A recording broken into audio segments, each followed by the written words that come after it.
Alam mo ba kung anong pakiramdam ng magtrabaho sa morgue mag-isa? Yung tahimik. Pero parang may humihinga sa freezer. Akala ni Rico tapos na ang bangungot niya. Pero ngayong gabi, may drawer na muling bubukas. At ang laman nito ay siya mismo. Ang huling drawer. Ang pagtatapos ng mga nilalang sa morgue.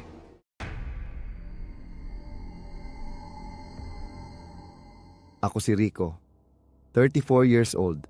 At halos 10 taon na akong nagtatrabaho sa isang morgue sa isang maliit na ospital sa Bulacan. Tahimik lang ako, sanay na sa amoy ng formalin at sa lamig ng kwarto kung saan binabalsamo namin ang mga katawan. Pero kahit ganon, may mga gabi talaga na kahit gaano ka pa kasanay, hindi mo kayang ipaliwanag ang mga naririnig mo. Isang gabi ng Huwebes, halos 12:00 na. Ako lang mag-isa sa loob ng morgue dahil nag-leave yung kasamahan kong si Erwin.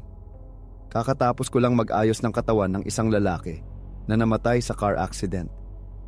Nilinis ko siya, tinakpan ng puting kumot at inilagay sa drawer ng freezer. Tahimik ang paligid. Ang tanging naririnig ko lang ay ang mahina at paulit-ulit na ugong ng freezer. Bigla kong narinig yung tunog ng metal drawer na kumalansing. Yung drawer na nilagyan ko ng bangkay nakabukas na ulit. Ang kumot, medyo nakausli parang may kumilos sa loob. Dahan-dahan akong lumapit. Hinawakan ko yung gilid ng drawer para isara. Pero biglang may kumalansing sa loob. Parang may kumakatok mula sa loob ng bakal. Tumigil ako. Nanlamig ang buong katawan ko. Pero bigla, gumalaw yung kumot. Parang may humihinga sa ilalim. Hindi ko na alam kung anong gagawin ko. Kinuha ko yung rosaryo sa bulsa ko at sinimulang magdasal. Pero habang nagdadasal ako, unti-unting bumangon yung katawan mula sa drawer. Hindi mabilis. Mabagal. Para bang may hinahabol na hininga. Nakatungo lang siya. Nakita ko yung ulo niya. Basag-basag pa. At may mga piraso ng bubog na nakabaon sa noo. Pero ang pinakamatindi, nakangiti siya. Yung ngiti na parang alam niyang natatakot ka. Tumakbo ako palabas ng morgue pero parang may malamig na hangin na humarang sa pinto. Nawala yung amoy ng formalin. Napalitan ng amoy ng dugo. Paglingon ko, wala na sa drawer yung katawan. Pero yung mga ibang drawer, isa-isang bumubukas. 1, 2, 3. Lahat ng bangkay, parang gumagalaw.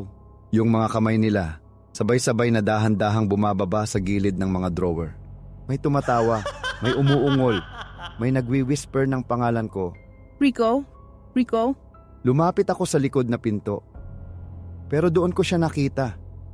Isang babaeng nakaitim nakatayo sa tabi ng lababo. Mahaba ang buhok, nakayuko, at may hawak na surgical mask. Hindi ko alam kung isa siyang nurse o espiritu.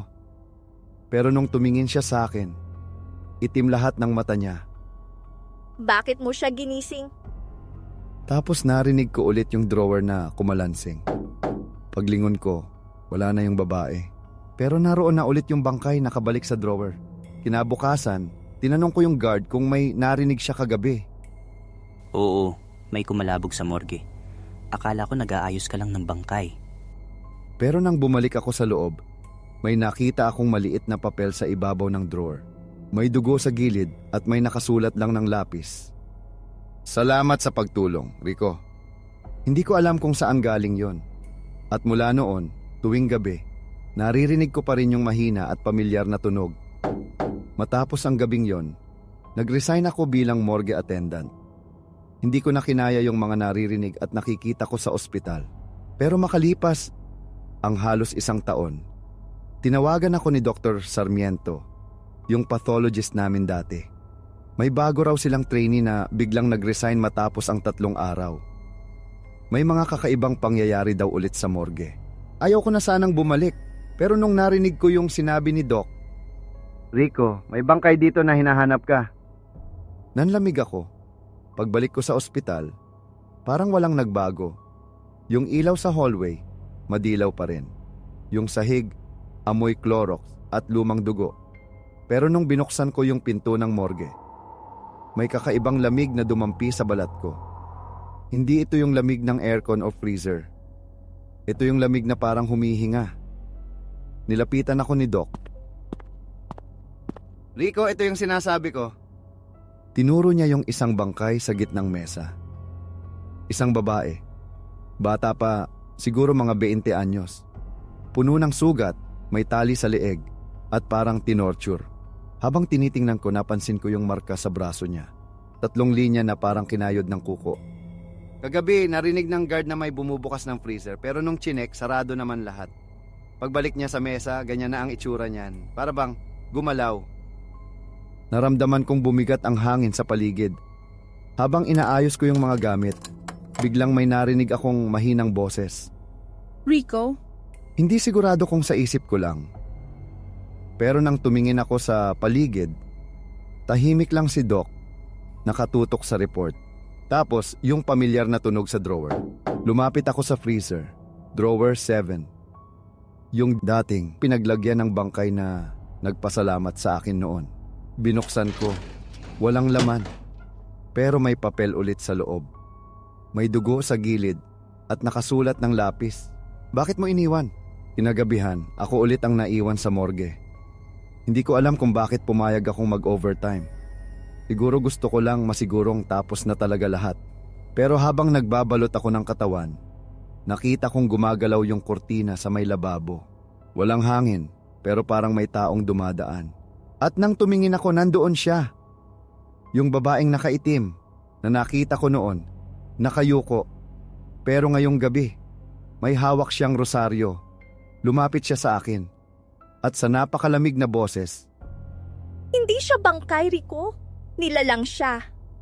tumingin ako sa mesa at doon ko nakita yung katawan ng babaeng tinorture. Gumalaw ang daliri. Mabilis na gumalaw ang babae sa mesa. Tumagilid siya, parang may hinahabol na hininga.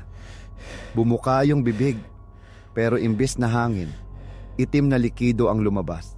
Napaatras ako, pero narinig ko ulit ang boses ng babaeng nakaitim. Huwag mo siyang hayaang makalabas. Kasi pag nakalabas yan, hindi lang morgue ang magdidilim. Nagsimula nang manginig ang mga drawer. Isa-isa silang bumukas. Lumalabas ang mga kamay. Mga bangkay na walang ulo, may punit sa dibdib. At sa gitna nila, yung nilalang na babae, tumayo. Ang mga mata niya, puro puti. Ang ngiti punit hanggang pisngi. Lumapit siya sa akin. Bakit mo ako iniwan, Rico? Nagdasal ako ng nagdasal habang nagkakandabulol sa takot. Hawak ko yung rosaryo pero naramdaman kong may malamig na kamay na humawak din dito. Pagmulat ko, wala na yung babae. Tahimik na ulit.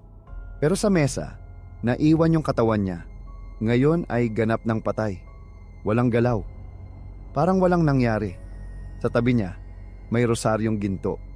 At may sulat, "Salamat sa pangalawang pagkakataon. Nagtrabaho ako ulit bilang attendant." Normal na ulit lahat. Hanggang isang gabi may dinalang bangkay na babae.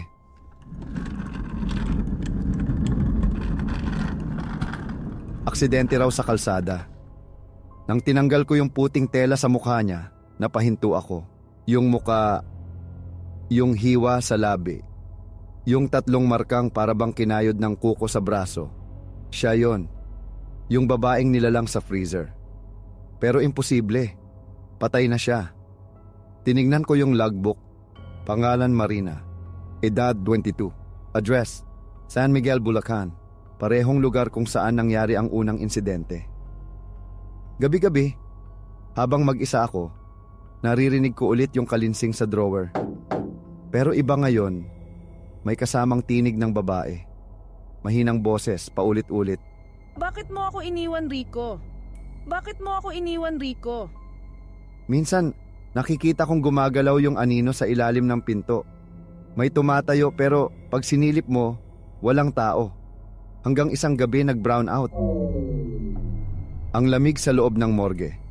Pero may amoy ng nasusunog na kandila. At sa dilim, may kumislot sa freezer. Bumukas yung drawer kahit walang kuryente. Lumabas siya mula sa dilim. Yung babaeng nakaitim na dati kong nakikita. Ngayon malinaw ko na siyang nakita. Hindi na itim ang mga mata. Maputla lang at may lungkot. Rico, ako ang tagapagbantay ng pagitan ng buhay at kamatayan. Ang binuhay mo noon, hindi tao. Isa siyang nilalang na sumanib sa katawan ng bangkay. Ginising mo siya gamit ang iyong takot. Ano ang ibig mong sabihin? Ang takot mo, naging pintuan. At ngayon, gusto niyang kunin kung sino ang nagbukas. Sa likod ko narinig ko ulit yung drawer. At nang tumingin ako, may kamay na lumalabas. Mula sa freezer bumangon ulit ang babae. Pero ngayong gabi, hindi na siya parang multo. Parang nabubuhay na laman. Yung balat niya naglalagas, pero may liwanag na itim na tumatago sa loob ng dibdib niya. Nagsimulang manginig ang sahig. Yung mga ilaw kumikislap. At sa bawat kisap, lumalapit siya. Rico, hindi mo ako natapos. Tumakbo ako, pero sumabog ang bumbilya sa kisame. At sa bawat pagtakbo ko, naririnig ko yung mga drawer na isa-isang bumubukas. Lahat ng bangkay, parang sumasabay sa kanya. Yung mga mata nila nakatingin sa akin. Nakarating ako sa dulo ng morgue. Isang lumang pinto na nakakandado. May nakasulat sa itaas, Drawer 0. Huwag bubuksan. Pero nung nilingon ko, andoon na siya. Yung nilalang, nakangiti, lumuluhang itim. Buksan mo, Rico, at matatapos lahat. Wala akong magawa kundi sundin. Binuksan ko ang pinto. At sa loob, may isang lumang bakal na drawer. May nakaukit sa harap, Marina 2019. Hindi ko alam kung anong puwersa ang nagtulak sa akin. Pero binuksan ko iyon. At nang bumukas, may salamin sa loob. At sa salamin, hindi bangkay ang nakita ko, kundi ako. Ako pero patay. Maputla. Nakasara ang mga mata. Nakatakip sa dibdib ang rosaryong dati kong ginagamit. Nang lingunin ko ang babaeng nakaitim. Ano to? Rico, matagal ka nang patay. Ang nilalang na ginising mo, siya ang pumalit sa'yo sa mundo. Kaya bumalik ka rito. Kasi ito na ang huling gabing maaari kang bumalik. Bumigat ang paligid. Naramdaman ko ang lamig na unti-unting humihigop sa akin. Sa huling sandali nakita ko ulit si Marina. Nakangiti, umiiyak. Salamat sa pagkakataon, Rico.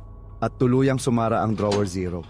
Pagkalipas ng ilang araw, may dumating na bagong attendant sa morgue. Habang inaayos niya ang mga drawer, napansin niya ang isa sa mga lumang label. Drawer 0, Rico 1989 to 2022. Nagtaka siya kasi wala naman daw bangkay sa loob. Pero minsan, kapag gabi at tahimik, naririnig daw nila ang pamilyar na tunog. At may mahinang boses na bumubulong mula sa loob. Huwag mo akong iiwan.